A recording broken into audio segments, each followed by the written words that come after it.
오래간만에 이렇게 여러분 뵙게 돼서 너무 반갑고 또 이렇게 귀한 예배로 불러주심에 인해서 너무나도 감사드립니다. 제가 잠깐 기도하고 말씀 나누겠습니다. 하나님 감사합니다. 우리를 예배로 불러주시고 하나님의 자녀 삼아주심을 인해서 감사합니다. 오늘 말씀을 통해서 주 안에서 발견되는 기쁨, 주를 향해 달려가는 기쁨을 온전히 회복하는 저희 모두가 될 수 있도록 인도하여 주시옵소서. 예수님의 이름으로 기도드렸사옵나이다. 아멘. 신앙생활에는 짝하는 것이 있습니다. 그것은 바로 누림과 사명입니다. 우리가 신앙생활을 하게 되면 주 안에서 누림이 있습니다. 하나님의 은혜를 누리고 하나님의 사랑을 누리고 하나님의 평강을 누리고 하나님께서 주시는 많은 좋은 것들을 누리게 됩니다. 믿음으로 말미암아 얻어지는 하나님의 선물, 구원을 우리가 누리고 있는 것입니다. 여러분들은 주님 안에서 누림을 누리고 계십니까? 누림과 짝하는 것이 사명입니다. 주 안에서 구원에 감격하여 은혜를 누리다 보면 자연스럽게 눈뜨는 것이 사명입니다. 하나님께서 우리를 자녀 삼아 주셔서 우리를 사명의 자리로 인도해 주시는 것이죠. 하나님의 자녀로 마땅히 순종해야 하는 제목이 있다면 그것은 사명인 것입니다. 저 같은 목회자는 하나님의 말씀을 전하는 사명을 받았습니다. 우리 장로님들께서는 이 교회를 세우는 사명을 받았습니다. 우리는 하나님께서 각자의 가정이라는 그 사명을 주시고 직장의 사명을 주시고 또 신자로서의 사명을 받았습니다. 그런데 문제는 무엇이냐면 우리 신앙생활에 누림이 없이 사명만 있다면 어떨까요? 감당해야 되는 사명만 있다면 우리의 신앙생활은 너무도 무거운 짐이 될 것입니다. 그러나 동시에 사명은 없고 누림만 있다면 어떨까요? 사명을 감당하지 않고 신앙을 생활하는 데서 머물러 있다면 우리는 이기적인 신앙인이 될 수밖에 없을 것입니다. 신앙생활에 있어서 진정으로 행복한 사람은 누림과 사명, 이 둘 다 붙들고 있는 사람일 것입니다. 주님 안에서 풍성히 누리면서도 주님을 향한 사명을 기쁨으로 감당할 수 있다면 그 인생에는 낭비가 없고 방황이 없을 것입니다. 그렇기 때문에 우리는 이 누림과 사명 함께 붙들고 있는 것이 중요한 줄로 믿습니다. 여러분들은 이 누림과 사명을 함께 붙들고 계십니까? 오늘 읽은 말씀은 바로 사도 바울이 이 두 균형에 대해서 말씀하고 있습니다. 첫 번째 균형은 9절에서 주 안에서 발견되는 기쁨을 말씀하고 있습니다. 누림에 대한 말씀인 것이죠. 두 번째 균형은 12절과 14절에서 주를 향해 달려가는 기쁨에 대해서 말씀하고 있습니다. 이 말씀은 사명에 대한 말씀을 하고 있는 것입니다. 빌립보서는 기쁨의 서신으로 알려져 있습니다. 빌립보서는 기쁨, 기쁘다 이런 단어들이 16번 이상 등장하면서 우리 성도님들에게 기쁨이 무엇인지에 대해서 그 핵심을 말씀해 주고 있습니다. 빌립보서는 사도 바울이 감옥에 있을 때 쓴 서신이라고 해서 옥중 서신으로 분류됩니다. 옥중 서신은 에베소서, 또 골로새서, 또 빌레몬서, 빌립보서 이렇게 네 가지 서신이 있는데요. 빌립보서는 가장 나중에 쓰여진 서신이기도 합니다. 특별히 빌립보서는 사도행전 16장을 보시면 사도 바울이 소아시아로 선교를 가고 싶었거든요. 그런데 환상 중에 하나님께서 마게도냐로 가는 환상을 보여주셨습니다. 그리고 마게도냐 지방으로 가서 처음 정착한 곳이 빌립보라는 도시입니다. 여러분들도 기억하시겠지만 빌립보에 가서 사도 바울이 처음 만난 사람이 누구냐면 자주 옷감 장사 그 루디아를 만나게 됩니다. 그리고 루디아의 집에서부터 교회가 시작되고 또 하나님의 복음이 전파되는 것이죠. 그리고 바울과 실라가 빌립보 감옥에 갇혀서 그런 하나님의 역사와 기적을 경험하는 것을 우리는 볼 수가 있습니다. 이렇게 빌립보서는 기쁨의 서신이기 때문에 4월 한 달 동안 4주 성경 공부 있는 거 아시죠? 혹시 여러분 모두 사인업 하셨습니까? 아멘이십니까? 네, 아멘 하신 분만 은혜 받으시길 바랍니다. 사인업 하시겠습니까? 아멘. 은혜 받을 수 있는 기회가 있을 때 은혜 받는 것이 중요하다고 생각합니다. 사인업을 하지 않아야 될 이유를 찾는다면 아마 수만 가지도 있을 겁니다. 친교도 준비해야 돼, 또 식사도 준비해야 돼, 또 애들도 챙겨야 돼, 가족 모임도 있어야 돼, 여러 가지 핑계가 있을 수 있겠지만 은혜 받을 수 있는 기회가 많지 않기 때문에 그런 기회가 있을 때 붙드시면 조금이라도 우리의 신앙이 성장될 줄로 믿습니다. 여러분 모두 사인업 하시겠습니까? 아멘. 우리 다 함께 3장 7절에서 9절 말씀을 한번 읽어보겠습니다. 3장 7절에서 9절입니다. 시작. 그러나 무엇이든지 내게 유익하던 것을 내가 그리스도를 위하여 다 해로 여길 뿐더러 또한 모든 것을 해로 여김은 내 주 그리스도 예수를 아는 지식이 가장 고상하기 때문이라. 내가 그를 위하여 모든 것을 잃어버리고 배설물로 여김은 그리스도를 얻고 그 안에서 발견되려 함이니 내가 가진 의는 율법에서 난 것이 아니요 오직 그리스도를 믿음으로 말미암은 것이니 곧 믿음으로 하나님께로부터 난 의라. 아멘. 오늘 말씀에서 사도 바울은 첫 번째로 주 안에서 발견되는 기쁨에 대해서 말하고 있습니다. 사도 바울은 자신의 인생의 목적이 있다면 그것은 바로 그리스도 안에서 발견되는 것이라는 것입니다. 여기서 발견된다는 의미는 무엇일까요? 발견되기 위해서는 찾는 자가 있어야 하는 것이죠. 발견되는 내가 있다면 다른 누군가가 나를 발견해 주어야 하는 것입니다. 발견되려라고 한다는 말은 찾는 자와 발견되는 자 사이에 관계를 통한 연결을 의미한다고 볼 수 있습니다. 여러분들은 성경 속에서 발견되는 이미지를 떠올린다면 어떤 이미지를 떠올릴 수 있을까요? 마태복음 9장 36절에서 예수님께서 무리를 보시고 불쌍히 여기시니 그들이 목자 없는 양과 같이 고생하며 기진하기 때문이라 라고 기록하고 있습니다. 예수님께서 이 땅에 오신 목적이 무엇이냐면 이 땅에 유리하고 방황하며 목자 없이 기진하는 그 영혼들을 구원하기 위해서 이 땅에 오셨습니다. 이 땅에 잃어버린 영혼을 찾아서 아버지께로 인도하시기 위해서 이 땅 가운데 오셨습니다. 우리는 죄인이지 않습니까? 죄인으로서 양 같을 때가 많습니다. 할 수만 있으면 내 마음대로 하고 싶고 내 뜻대로 살고 싶은 것이 우리 죄인의 모습인 것입니다.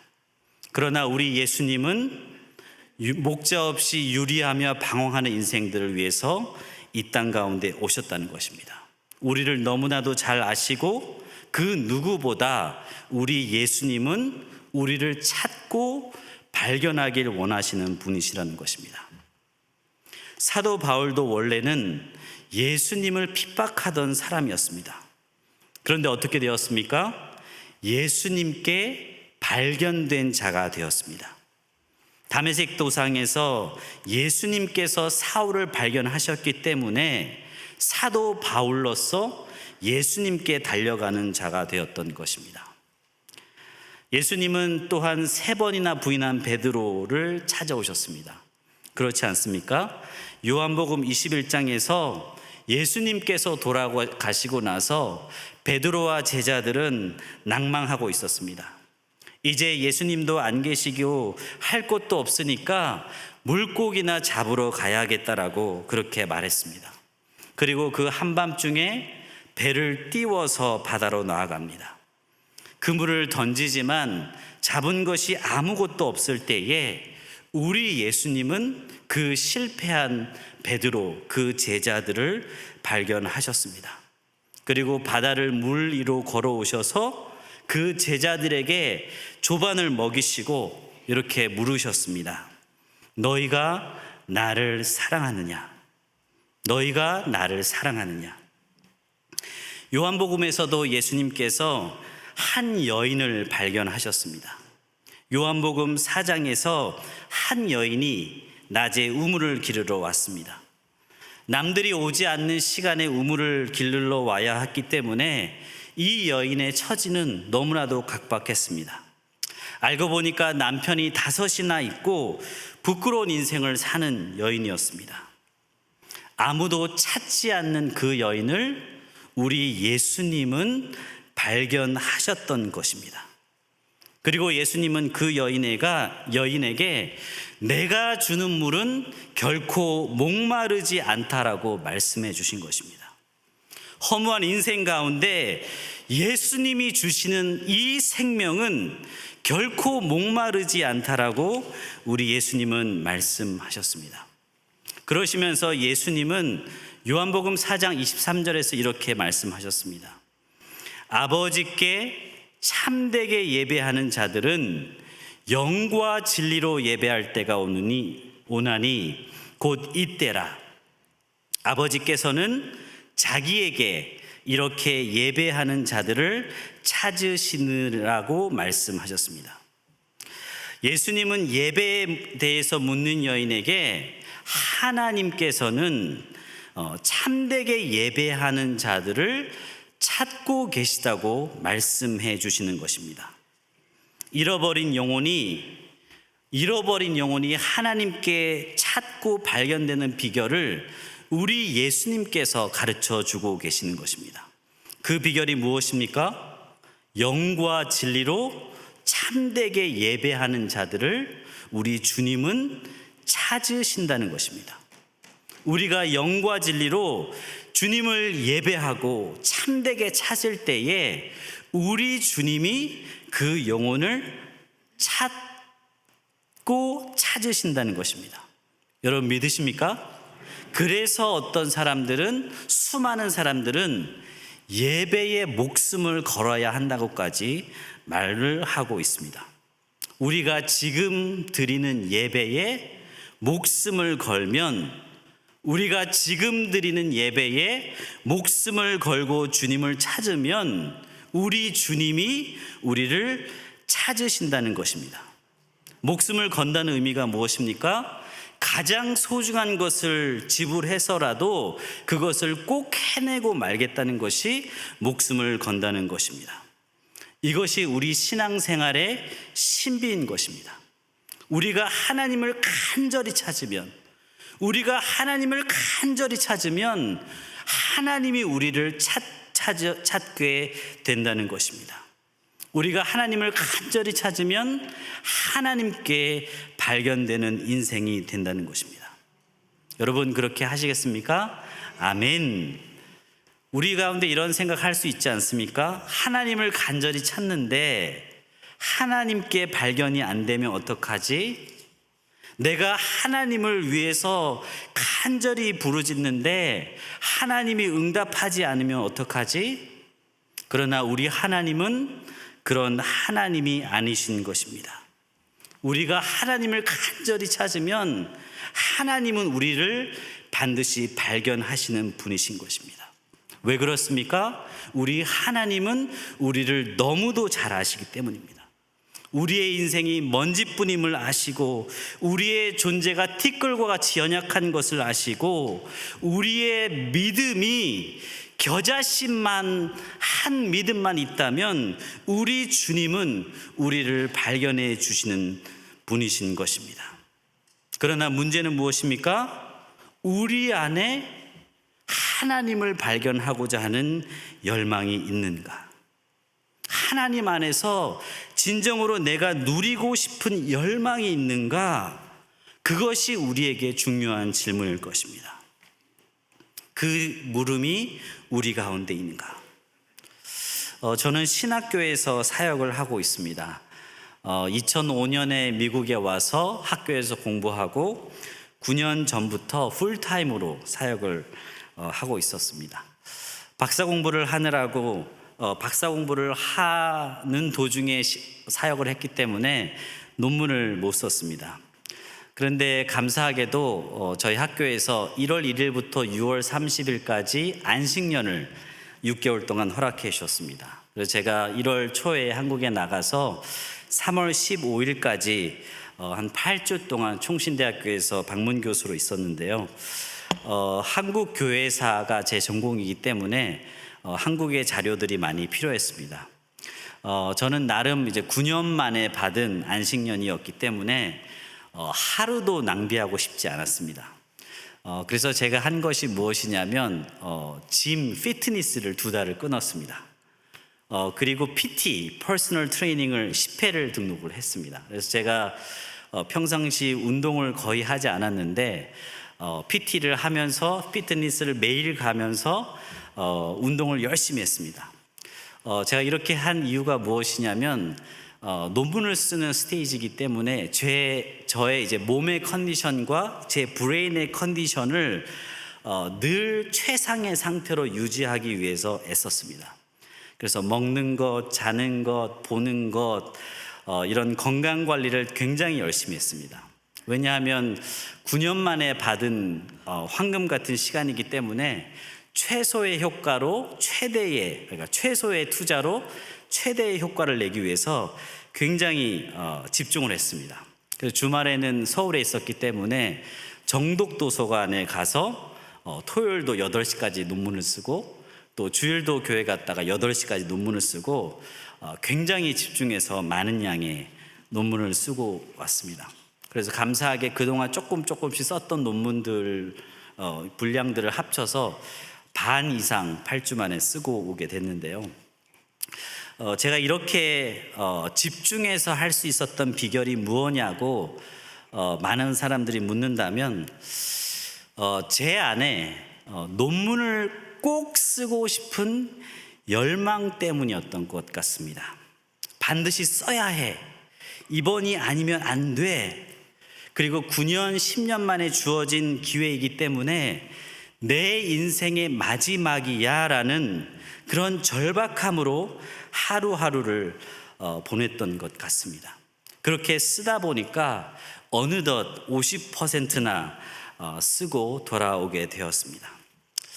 만일 우리의 삶 속에 주님께 발견되는 것, 주님께 발견되는 것이 우리의 진정한 갈망이라면, 우리가 예수님께 발견되는 것이 우리의 진정한 목적이라면, 꼭 발견되기를 우리가 간절히 원한다면, 우리가 그것을 원한다면 내 환경과 여건과 어떤 조건에 상관없이 내 안에 내 중심이 정말로 그것을 갈망하고 있다면, 우리가 그것에 몰입할 수 있다면, 우리가 그것에 집중할 수 있다면, 우리가 하나님께 발견되기 위해서 열심을 다할 수 있다면 하나님은 우리를 반드시 찾아주실 것입니다. 그런데 문제는 무엇입니까? 우리가 평안하고 여유가 있을 때는 하나님을 찾지 않는 데 있습니다. 그래서 우리가 큰 어려움을 봉착하게 됐을 때야 하나님을 찾아야 돼, 하나님이 필요해라고 그렇게 우리가 주님께 돌아올 때가 많습니다. 우리가 어려울 때도 주님을 찾아야 하지만 우리가 평안하고 여유로울 때도 주님을 찾아야 할 줄로 믿습니다. 여러분 평안하십니까? 주님을 찾으시길 바랍니다. 여러분 절박하십니까? 주님을 더욱 찾으시길 바랍니다. 히브리서 11장 6절에 이렇게 기록하고 있습니다. 우리 다 함께 히브리서 11장 6절을 한번 펴보겠습니다. 히브리서 11장 6절을 한번 펴보겠습니다. 시작. 믿음이 없이는 하나님을 기쁘시게 하지 못하나니 하나님께 나아가는 자는 반드시 그가 계신 것과 또한 그가 자기를 찾는 자들에게 상 주시는 이심을 믿어야 할지니라. 아멘. 하나님께서는 자기를 찾는 자들에게 상을 베푸시는 분이시라는 것입니다. 하나님을 찾기 위해서 필요한 것이 무엇입니까? 믿음이 필요합니다. 그렇죠? 그러나 히브리서 11장 6절에서 말하는 믿음은 무엇이냐면 하나님을 기쁘게 하는 믿음을 말하고 있습니다. 하나님을 기쁘게 하는 믿음을 말하면서 어떤 믿음을 하나님을 기쁘게 하냐고 했을 때 하나님께 나아가는 믿음을 하나님이 기뻐하신다고 말씀하고 있는 것입니다. 믿음이 있다면 어떻게 해야 됩니까? 하나님께 나아가야 한다는 것입니다. 믿음이 있다면 하나님께 나아가는 믿음을 하나님이 기뻐하신다는 것입니다. 그렇게 하나님께 나아갈 때에 오늘 이 말씀에서는 두 가지를 강조하고 있는데요. 첫 번째는 무엇을 강조하냐면 하나님께 나아갈 때 반드시 그가 계신 것을 믿으라는 것입니다. 우리가 하나님께 나아가면서 하나님이 계실지 안 계실지를 의심하고 나아가는 것이 아니라 하나님께 나아갈 때 반드시 그가 계신 것을 믿고 나아가는 것입니다. 그리고 두 번째는 무엇입니까? 반드시 그가 계신데 어떠한 하나님이시냐? 자기를 찾는 자들에게 상을 베푸시는 하나님이심을 믿고 나아가는 것입니다. 우리의 믿음을 하나님이 기뻐하시는데요. 어떤 믿음을 기뻐하시냐? 하나님께 나아가는 믿음을 기뻐하시는데요. 하나님께 나아갈 때 우리가 무엇을 믿어야 하느냐? 하나님이 반드시 계신 것을 믿고 하나님께서는 자기를 찾는 자들에게 상을 베푸시는 이심을 믿고 나아가는 것입니다. 하나님을 찾는 자들에게는 하나님이 상을 베풀어 주신다는 것입니다. 우리의 어떠한 형편이든지 어떠한 문제든지 어떠한 어려움이든지 우리가 갖고 나아가기만 하면 하나님이 우리에게 상을 베푸실 줄로 믿습니다. 하나님께 나아가시겠습니까? 하나님은 반드시 계신 분이십니다. 하나님은 자기를 찾는 자들에게 상을 베푸시는 분이십니다. 아멘이십니까? 그 믿음을 회복하시길 바랍니다. 그렇다면 오늘 본문에서 빌립보서로 다시 돌아오겠습니다. 빌립보서 3장. 오늘 본문에서 사도 바울의 고백을 통해서 하나님께 발견되기 위해서 어떻게 해야 되는가 몇 가지를 살펴보고자 합니다. 첫 번째로 빌립보서 3장 7절과 8절에서 반복되는 단어가 있습니다. 그 단어가 무엇이냐면 우리 3장 7절 다시 한번 읽어보겠습니다. 시작. 그러나 무엇이든지 내게 유익하던 것을 내가 그리스도를 위하여 다 해로 여길 뿐더러 또한 모든 것을 해로 여김은 내 주 그리스도 예수를 아는 지식이 가장 고상하기 때문이라. 내가 그를 위하여 모든 것을 잃어버리고 배설물로 여김은 그리스도를 얻고. 아멘. 7절과 8절에서 반복되는 단어는 다 해로 여긴다는 것입니다. 다 해로 여긴다. 다 해로 여긴다. 모든 것을 해로 여긴다. 이 말씀은 무엇입니까? 예수님께 발견되기 위해서는 예수님이 아닌 모든 것을 해로 여길 필요가 있다는 것입니다. 다시 말하면 예수님께 발견되기 위해서는 예수님을 최고로 여겨야 한다는 것입니다. 내 인생에서 예수님이 최고이시기 때문에 그분께 발견되는 것이 가장 좋은 것이라고 고백하는 것입니다. 그런데 문제는 무엇입니까? 우리의 인생 속에서 예수님보다 좋은 게 너무 많은 것이 문제인 것입니다. 예수님이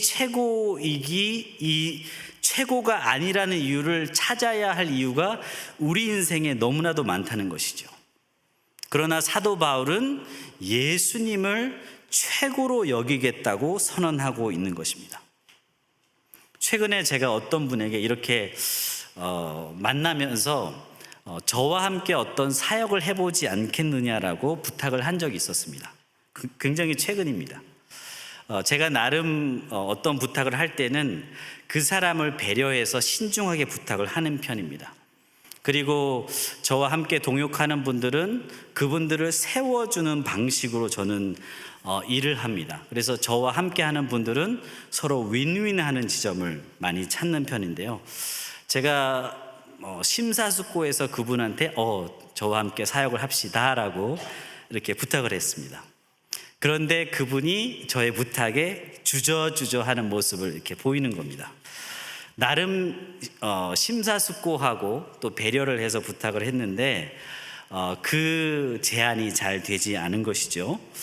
그래서 제가 그날 저녁에 돌아와서 은근히 실망을 했습니다. 그러면서 제 마음속에 이런 생각을 했습니다. 아니, 어떻게 그럴 수가 있지? 다른 사람도 아니고 내가 부탁한 건데 내가 부탁했는데 어떻게 그걸 거절할 수 있을까라는 은근한 교만함이 올라왔습니다. 그리고 그날 제가 자기 전에 기도를 하는데 기도 중에 이런 생각이 들었습니다. 만일 주님께서 나에게 어떤 부탁을 하신다면 내가 주저주저 하는 모습을 갖고 있지는 않은가. 주님, 환경이 너무 좋지 않습니다. 주님, 그것은 재정이 되지 않습니다. 주님께서 나에게 어떤 일을 부탁하시는데 최고의 주님이 나에게 부탁을 하시는데 내가 그 부탁에 주저주저 하고 있지는 않은지 저의 교만을 돌아보면서 회개하는 시간을 가졌습니다. 사도 바울은 모든 것을 해로 여겼습니다.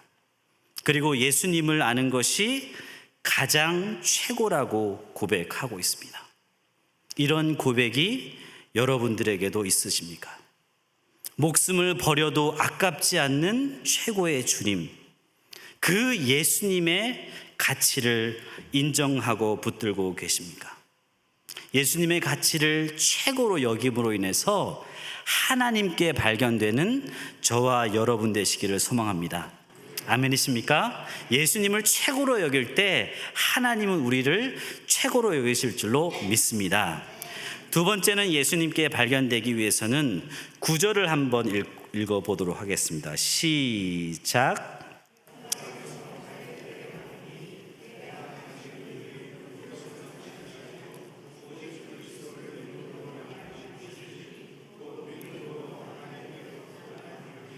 아멘. 두 번째 예수님께 발견되기 위해서는 사도 바울이 뭐라고 고백하고 있냐면 내가 가진 의는 율법에서 난 것이 아니요.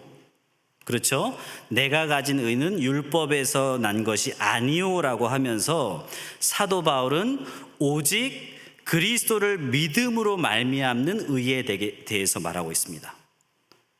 사도 바울은 뭐라고 고백하고 있습니까? 내가 가진 의는 율법에서 난 것이 아니요 오직 그리스도를 믿음으로 말미암는 의라라고 말하고 있는 것입니다.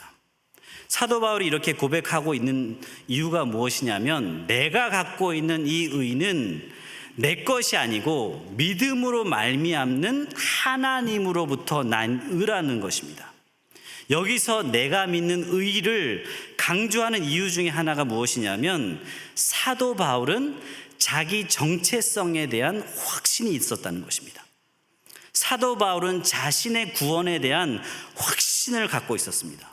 다시 말하면 예수 그리스도 안에서의 자기의 정체성에 대해서 확신을 갖고 있었다는 것입니다.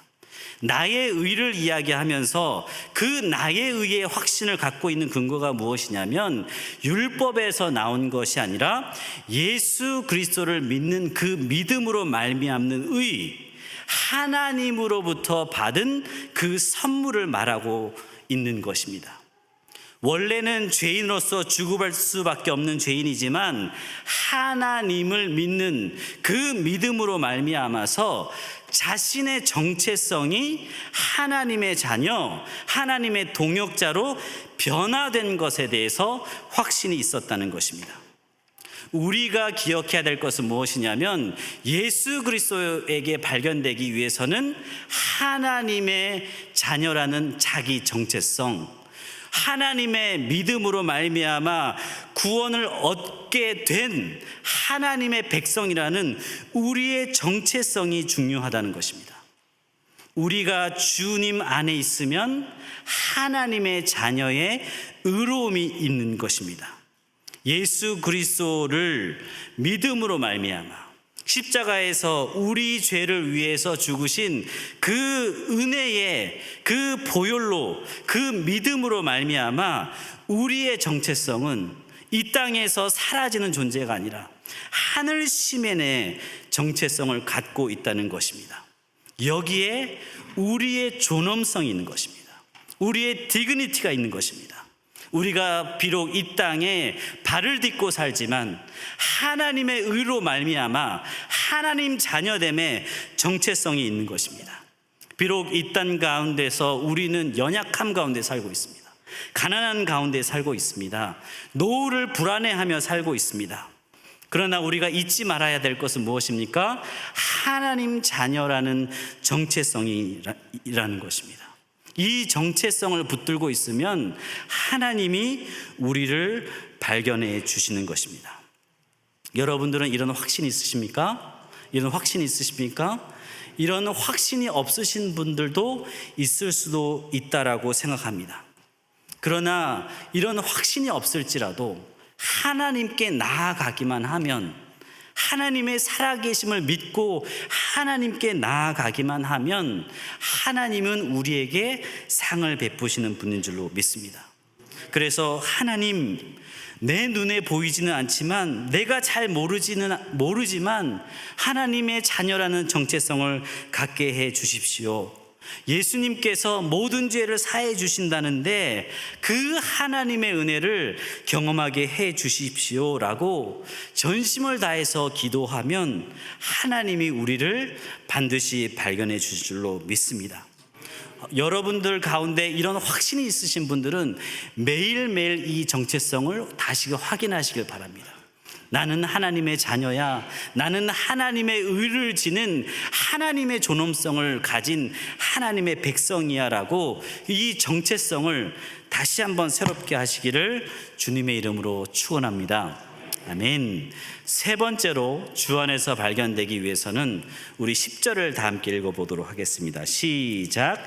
내가 그리스도와 그 부활의 권능과 그 고난의 참여함을 알고자 하여 그의 죽으심을 본바다. 아멘. 세 번째로 주 안에서 발견되기 위해서는 알고자 하여에 주목할 필요가 있습니다. 알고자 하여. 우리 10절에 보시면 내가 그리스도와 그 부활의 권능과 그 고난의 참여함을 알고자 하여. 우리가 무언가를 알게 되면 어떻게 됩니까? 그 알므로 인해서 새로운 창조가 일어납니다. 그 알미 나를 새로운 창조로 이끕니다. 만일 우리가 간호사가 될 만한 알을 갖고 있다면 그 알므로 인해서 어떻게 되죠? 우리는 간호사가 될 수 있는 것입니다. 우리가 지금이라도 엄청난 공부를 해서 간호사가 될 만큼의 알을 갖게 된다면 우리는 간호사로서 새롭게 창조될 수 있습니다. 우리가 무엇인가를 제대로 알게 된다면 그 알은 우리를 새로운 창조로 이끌고 새로운 세계를 경험하게 되는 것입니다. 사도 바울은 예수님을 최고로 여겼습니다. 그렇죠? 그리고 예수님으로 말미암는 그 믿음의 의를 자신이 갖고 있다라고 자기 정체성을 고백했습니다. 그리고 사도 바울은 그 고백에 머물지 않고 내가 그리스도와 그 부활의 권능과 그 고난의 참여함을 알고자 한다라고 고백하고 있는 것입니다. 여기서 우리에게 알고자 하여의 은혜가 있는지를 돌아볼 필요가 있지 않을까 싶습니다. 알고자 하여. 우리는 주님을 최고로 여길 수 있습니다. 그렇죠? 그리고 예수님을 믿음으로 말미암아 하나님의 정체성을 가질 수 있습니다. 그러나 사도 바울은 여기서 더 나아가서 그리스도의 부활과 권능과 고난의 참여함을 알고자 한다라고 고백하고 있습니다. 알고자 하여. 이 말은 무엇이냐면 다시 요약해 본다면 사도 바울은 예수님의 심정을 알고자 하였다는 것입니다. 과연 예수님의 심정이 무엇인지 사도 바울은 알고자 했다는 것입니다. 우리가 예수님께 발견되면 발견될수록 우리가 깨닫는 것이 무엇입니까? 감사와 기쁨과 은혜의 감격을 발견하면서도 그 너머에 계신 십자가에 달리신 예수님의 심정을 바라보게 된다는 것입니다. 과연 예수님의 마음이 무엇일까? 과연 십자가에 달려 돌아가 죽으신 그 예수님의 심정이 무엇일까? 예수님을 알고 싶다. 예수님을 그냥 지식으로 아는 것이 아니라 나의 심정으로 알고 나의 삶으로 경험하고 싶다라는 갈망이 일어나게 된다는 것입니다. 예수님을 알고자 하여. 저는 이번 한 주 내내 오늘 예배의 말씀을 준비하면서 우리 첼트넴 성도님들이 이 예수님을 알고자 하기를 기도하면서 준비했습니다. 우리 첼트넴 성도님들이 예수님을 누리는 그 기쁨과 감사를 넘어서 예수님의 심정을 알고자 하는 그 은혜가 임하기를 간절히 소망하는 마음으로 말씀을 준비했습니다. 우리 모두가 예수님을 누림에서 예수님의 심정을 아는 그 단계로 나아갈 수 있기를 소망합니다. 고린도전서 2장 16절에 이렇게 기록하고 있습니다. 누가 주의 마음을 알아서 주를 가르치겠느냐? 그러나 우리가 그리스도의 마음을 가졌느니라. 누가 주의 마음을 알아서 주를 가르치겠느냐? 그러나 우리가 그리스도의 마음을 가졌느니라. 첼트넴 성도님 모든 분들이 그리스도의 마음을 갖게 되기를 소망합니다. 마지막으로 사도 바울은 10절 하반절에서 이렇게 고백하고 있습니다. 우리 10절을 다시 한번 읽고 보도록 하겠습니다. 시작. 내가 그리스도와 그 부활의 권능과 그 고난의 참여함을 알고자 하여 그의 죽으심을 본받아. 아멘. 마지막으로 예수님께 발견되기 위해서는 우리가 무엇을 해야 됩니까? 바로 예수님의 죽으심을 본받아야 하는 것입니다. 제가 설교를 시작하면서 신앙생활에 짝하는 것을 누림과 사명이라고 말씀드렸습니다. 우리 하나님의 말씀에 짝하는 것이 있다면 십자가와 부활인 것입니다. 십자가와 부활.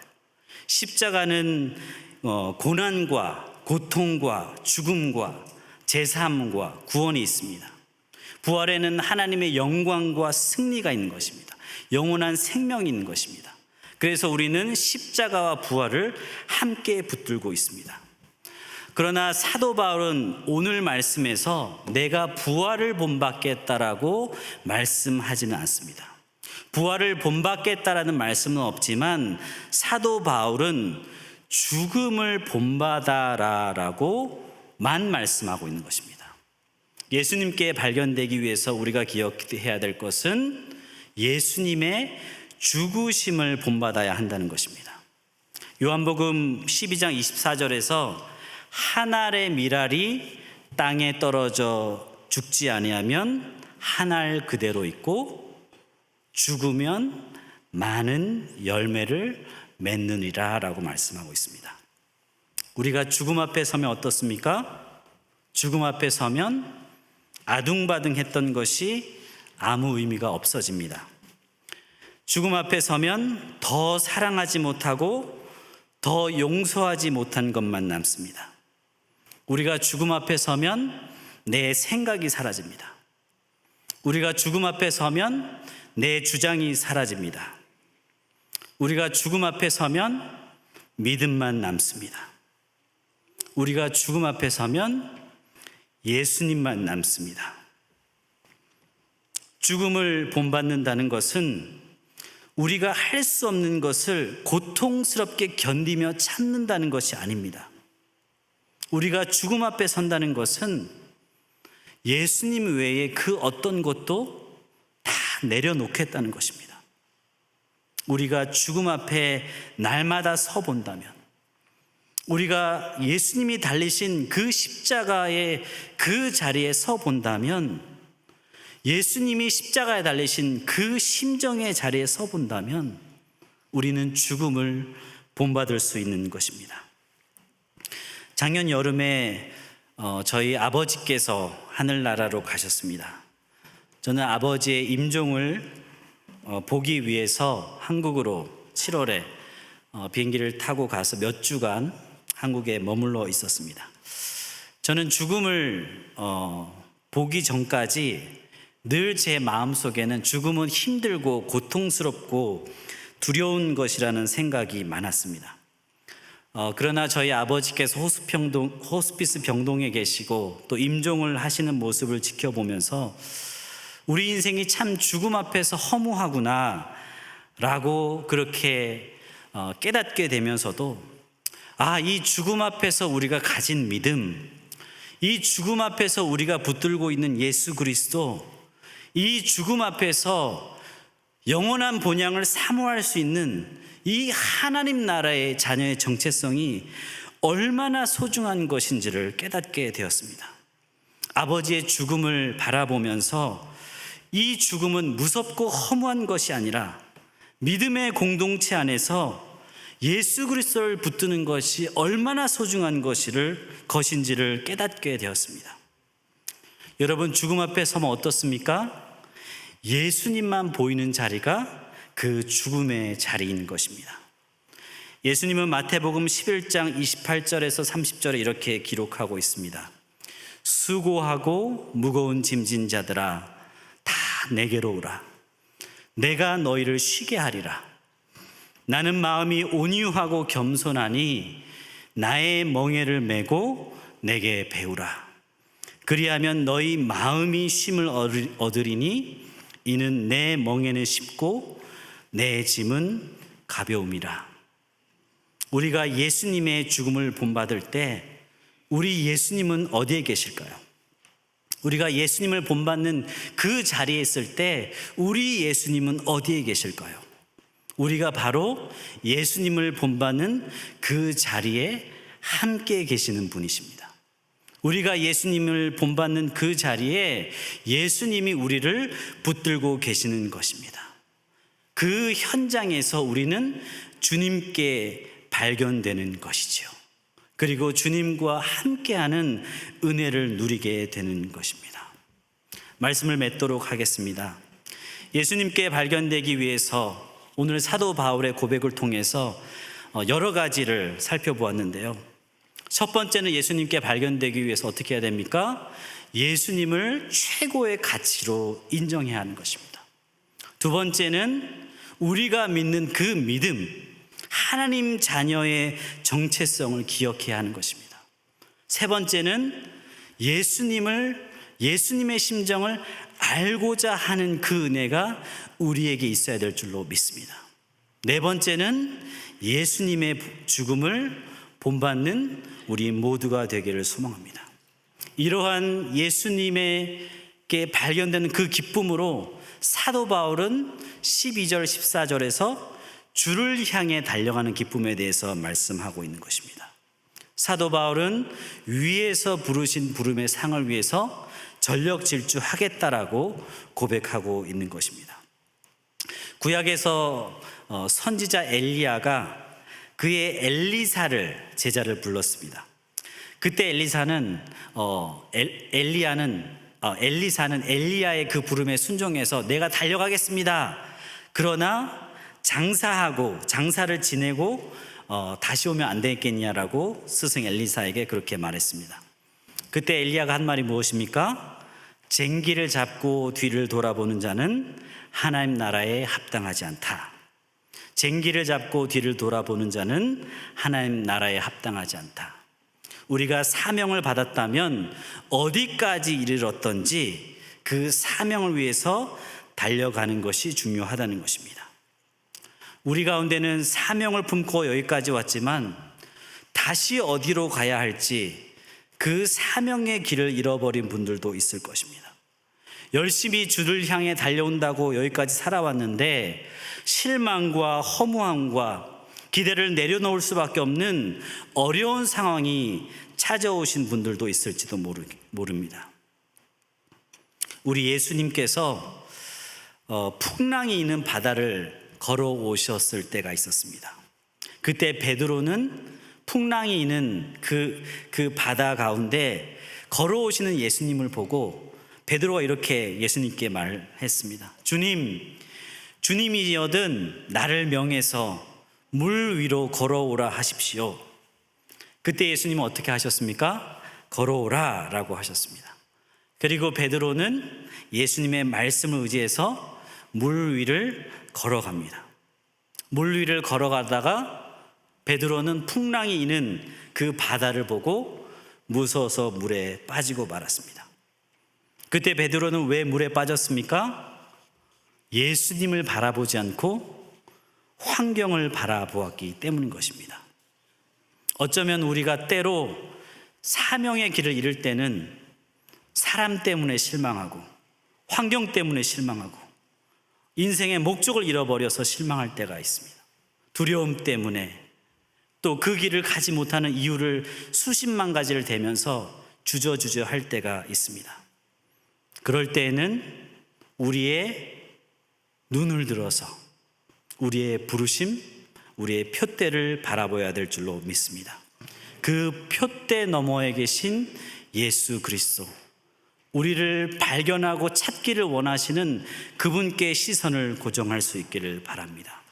그래서 그 자리에서 다시 서서 천천히 걸음마를 하나 둘씩 내디뎌 보는 것입니다. 그리고 달려가 보는 것입니다. 그때 어떻게 됩니까?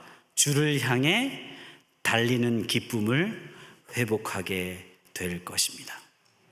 즐기는 자가 노력하는 자를 이기지 못한다는 말이 있습니다. 사명을 감당하되 진정으로 즐기면서 하는 사람을 이길 자는 없는 것입니다. 우리가 이 사명을 감당하다 보면 발견되는 것이 무엇이냐면 누림과 사명은 떨어져 있는 것이 아니라는 것입니다. 누림과 사명은 하나가 되는 은혜가 있다는 것입니다. 우리 첼트넴 성도님들 모든 우리 성도님들께서 하나님 안에서 누리시고 하나님을 향해서 달려가는 그 기쁨을 온전히 회복하시기를 주님의 이름으로 축원합니다. 기도하겠습니다. 하나님 감사합니다. 우리를 하나님의 자녀 삼아 주심을 인해서 감사합니다. 우리는 때로 낭망하고 좌절하여서 주님을 바라보기보다는 그 자리에 멈춰서 망연자실하며 기대를 잃어버릴 때가 너무나도 많습니다. 그러나 주님이 시간 말씀을 통해서 다시 한번 우리의 눈을 들어서 예수 그리스도를 바라보기를 소망합니다. 하나님 안에 그 기쁨을 다시 한번 회복하기를 소망합니다. 주님, 우리를 불쌍히 여겨 주시옵소서. 우리와 함께하여 주시옵소서. 주님 안에서 발견되는 기쁨을 누리게 하여 주시고 주님을 향해 달려가는 그 기쁨도 회복하게 하여 주시옵소서. 예수님의 이름으로 기도드렸사옵나이다. 아멘.